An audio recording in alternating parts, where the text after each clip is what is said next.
North Sentinel island एक ऐसा वीरान और रहस्यमयी आइलैंड जहां जाना इंसानों के लिए अपनी मौत को दावत देने के बराबर है।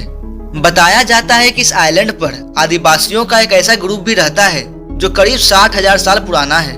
यहाँ पर रहने वाले आदिवासी अपने इस आइलैंड पर बाहरी लोगों का आना पसंद नहीं करते हैं और बाहरी लोगों को देखते ही उसे मार देते हैं। तभी तो इस आइलैंड पर जो भी जाता है वो कभी जिंदा बचकर वापस नहीं आता।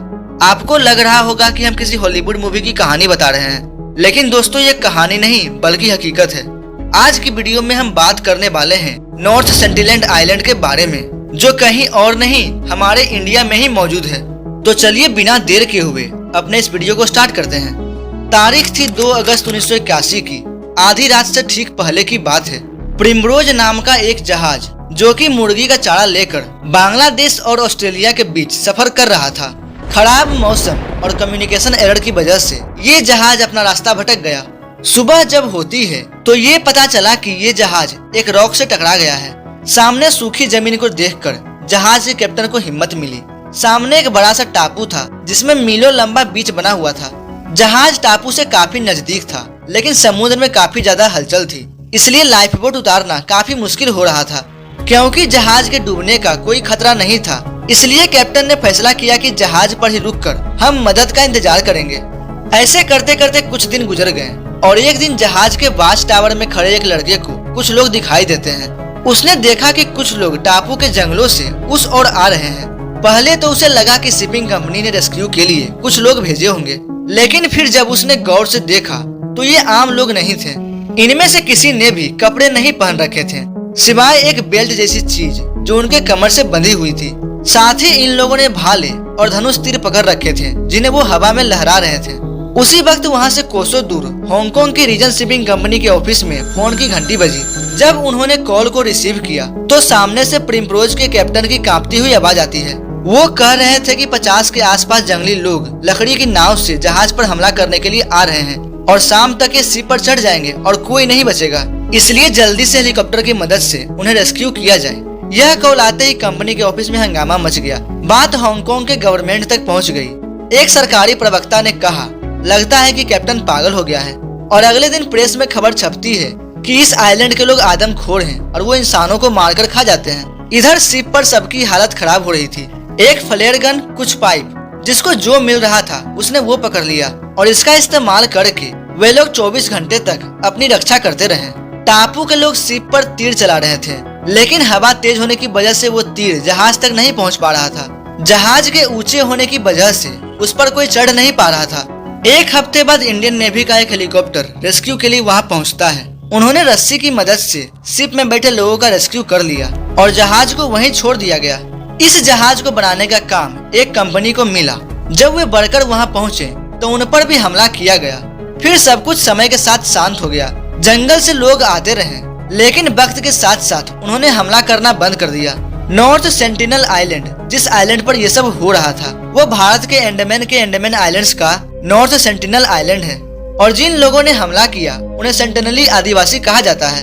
ये भारत का वो इलाका है जहाँ 60,000 सालों से कोई गया नहीं है और ना ही कोई इन लोगों से मिला है। ये वो समुदाय के लोग थे जिन्होंने आज तक आधुनिकता देखी ही नहीं थी। बात है 1296 की। मार्को पोलो ने अपने संस्मरण में लिखा कि ये अंडमान के लोग हैं और ये काफी आदमखोर हैं। इनके तेज दांत, लाल आंखें और ये जिसे देखते हैं उसे मार डालते हैं। अब मार्को पोलो ने ये लिख तो दिया, लेकिन हिस्टोरियन ये नहीं मानते थे कि उन्होंने कभी अंडमान पर पैर भी रखा है। संभव है कि पोलो ने जो भी लिखा वो सब सुनी सुनाई बातें थी, इसलिए उनके बात पर किसी ने भी विश्वास नहीं किया। नॉर्थ सेंटिनेल आइलैंड का पहला मिशन 1771 को मिलता है, जब ईस्ट इंडिया कंपनी का एक जहाज सर्वे के लिए यहाँ पहुँचता है। इन लोगों ने आइलैंड पर आग जली देखी, लेकिन वे लोग वहाँ उतरे नहीं। आधुनिक मनुष्य का पैर इस आइलैंड पर सबसे पहले 1867 में पड़ता है, जब एक कार्गो शिप आइलैंड के किनारे क्रैश हो गया था। जहाज से 86 लोग इस द्वीप पर उतरते हैं। उन्हें इस बात का बिल्कुल भी अंदाजा नहीं था कि यहाँ आदिवासी भी रहते हैं। 3 दिन बाद जब वे लोग इस आइलैंड पर नाश्ता कर रहे होते हैं तो उन पर अचानक से हमला होता है। ये लोग बड़ी ही मुश्किल से वहाँ से भागे और कंपनी के ही एक शिप ने इनका रेस्क्यू किया। सेंटिनली लोग और आधुनिक मनुष्य का पहला कांटेक्ट 1880 में हुआ था। रॉयल नेवी के officer Morris Portman armed force लेकर इस आइलैंड पर पहुंचे। बहुत दिनों की खोज करने के बाद इन्हें एक बूढ़ा, एक औरत और 4 बच्चे मिले, जिन्हें यह अपने साथ पोर्ट ब्लेयर ले आए। पोर्ट ब्लेयर लाते ही आदमी और औरत कुछ ही दिनों में मर गए और बच्चों की भी तबीयत खराब होने लगी। इसलिए पोर्टमैन ने इन्हें वापस आइलैंड पर छोड़ दिया। इसके बाद ब्रिटिश की तरफ से आइलैंड के लोगों से कांटेक्ट करने की कोई भी कोशिश नहीं की गई। 1896 में पॉसिबली काला पानी से भागकर एक फ्लोर बोट के जरिए कोई कैदी इस आइलैंड तक आ पहुंचा था।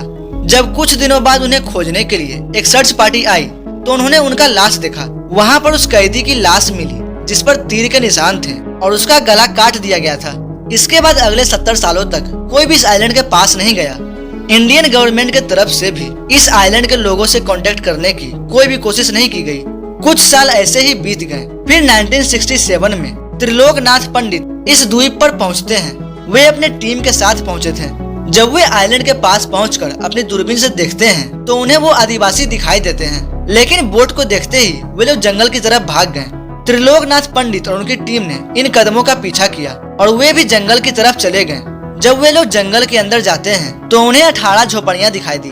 पहली बार इन लोगों के बारे में कुछ पता चल रहा था। ये झोपड़ियां घास और लकड़ियों की बनाई गई थी और उसके अंदर आग जल रही थी। वहाँ पर शहद और सुअर की हड्डियां थी और लकड़ी के कुछ बर्तन थे। वहाँ कुछ भाले और तीर भी मिले।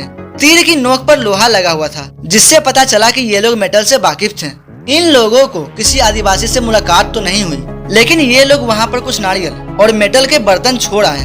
अब इस आइलैंड के बारे में पूरी दुनिया जान चुकी थी, इसलिए 1974 में नेशनल जियोग्राफी की टीम यहाँ डॉक्यूमेंट्री बनाने के लिए आई। दुनिया में जब भी किसी अनजान ट्राइब से बात किया जाता है तो उनसे बात करने के लिए कुछ तरीके आजमाए जाते हैं। भाषा में तो बात नहीं हो सकती, इसलिए कुछ गिफ्ट देकर इनसे कांटेक्ट बनाया जाता है और साथ ही इशारों में बात करने की कोशिश की जाती है। नेशनल ज्योग्राफी की टीम ने भी यही तरीके आजमाने की कोशिश की, लेकिन जैसे ही उनका नाव आइलैंड के नजदीक पहुंचा तो उन पर आदिवासियों ने तीर चलाना शुरू कर दिया, जिसमें से एक तीर सीधा डायरेक्टर को जाके लगता है। जिस आदिवासी ने तीर चलाया वो जोर जोर से हंस रहा था। तीर लगने के बाद टीम वापस लौट गई और 3 दिनों की कोशिश के बाद टीम टापू के पास जा पाई। यहाँ पर इन्होंने कुछ गिफ्ट छोड़े, जिनमें से एक सूअर, कुछ नारियल, कुछ बर्तन, एक प्लास्टिक की कार और एक गुड़िया थी। ये देखने के लिए कि वहाँ के लोग कैसे रिएक्ट करते हैं। उन्होंने देखा कि उन लोगों ने बर्तन और नारियल तो ले लिए, लेकिन सूअर को मारकर जमीन में गाड़ दिया। प्लास्टिक की गुड़िया और कार के साथ भी यही सलूक हुआ। उसी साल नेशनल ज्योग्राफिक में सेंटिनली आदिवासी की पहली तस्वीर छपी। इसमें नीचे लिखा था, जहाँ शब्द नहीं तीर बोलते हैं। इसके बाद 70 से 80 के दशक में कई बार इनसे कांटेक्ट की गई। ये लोग गिफ्ट लेने के लिए तैयार थे, लेकिन ज्यादा नजदीक पहुंचने पर ये लोग तीर से स्वागत करते थे। तो दोस्तों, कैसी लगी आपको यह जानकारी हमें कमेंट में जरूर बताइएगा। तब तक के लिए मिलते हैं अगले शानदार वीडियो में। जय हिंद।